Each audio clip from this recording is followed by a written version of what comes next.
The new law, he said, changes that, empowering the authority to approve or reject charges that do not conform to international best practices. The National Petroleum Authority (NPA) has held a stakeholders forum to strategize how to develop biofuels in commercial quantities to address the country's fuel needs. The idea is to prepare for the country's transition from fossil fuels to more sustainable energy sources in the future. Food scientists, researchers and academics from the Ministry of Energy, the Energy Commission, the Center for Scientific and Industrial Research (CSIR), the Ghana Standards Authority (GSA), the Ghana Atomic Energy Commission (GAEC), and the Kwame Nkrumah University of Science and Technology made insightful contributions to the forum. In his remarks, the Chief Executive of the NPA, Dr. Mustafa Abdul Hamid, emphasized the importance of Ghana and Africa gradually and justly transitioning away from hydrocarbons to avoid straining the economies. He said a just transition would require every country and continent to transition according to its ability, resources, and contribution to pollution. Dr. Abdul Hamid said Africa was emerging as a key player in the development of biofuel and in a world increasingly challenged by climate change, energy security, and economic disparity. Biofuels have emerged as a beacon of hope, offering an alternative source of energy and a pathway towards a more resilient and sustainable future.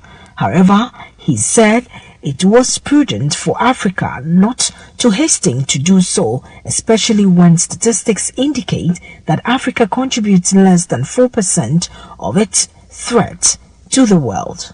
The NPA boss, who is also the president of the African Refiners and Distributors Association (ADA), noted that with most African countries now discovering hydrocarbons, it would be prudent to allow such countries to also fully benefit from hydrocarbon resources before rolling out into the total transition process. He said that although biofuel technologies and infrastructure presented significant opportunities for economic growth and the opportunity to address multiple challenges in Africa, the engagement must be done rightly. A Deputy Minister of Energy, Mr. John Kobna Aban Abua Sani, who gave the keynote address, said transport emissions accounted for about 36% of the total energy sector emissions and over 50% of the natural greenhouse gas emission.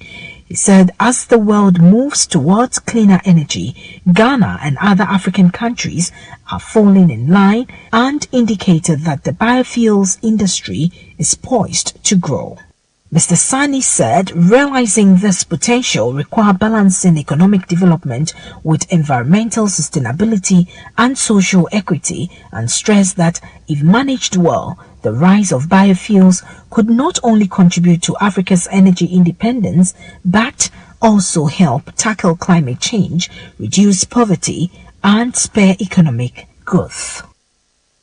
In other stories, oil prices decreased during the week ending due to the recession fears in the U.S., while the OPEC group decision to delay a planned production increased strong demand data from the U.S.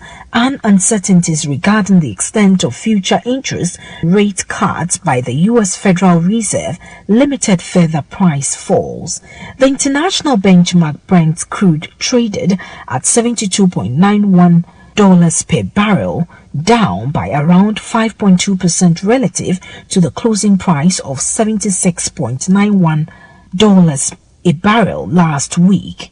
Now, West Texas Intermediate, the American benchmark, traded at $69.07 a barrel at the same time on Friday, a decrease of about 5.6% from last Friday's recession, which closed at $73.17 a barrel. Oil prices are set for a weekly loss, with rising expectations that the decision to suspend oil production in Libya could be reversed. The UN support mission in Libya said it hosted separate talks on Monday in Tripoli to resolve a crisis surrounding the Central Bank of Libya. The discussions concluded with a significant understanding of how to address the crisis and restore confidence of Libyans and international partners in the vital institution. These compromises have eased market players' concerns about possible supply shortage, putting downward pressure on the oil price. Moreover, the macroeconomic data released in the US on Tuesday supported the predictions. On this note, to wrap up this morning's edition of Maritime and Port News, proudly sponsored by the Ghana Shippers Authority. They provide you with the best knowledge shipping solutions.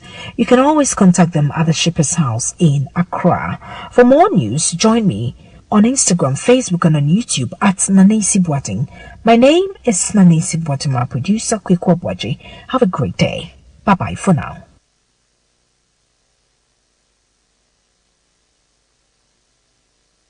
Me pe kwabna pa kwabna oho ayuko 3CP efie bi ehia 3CP bambo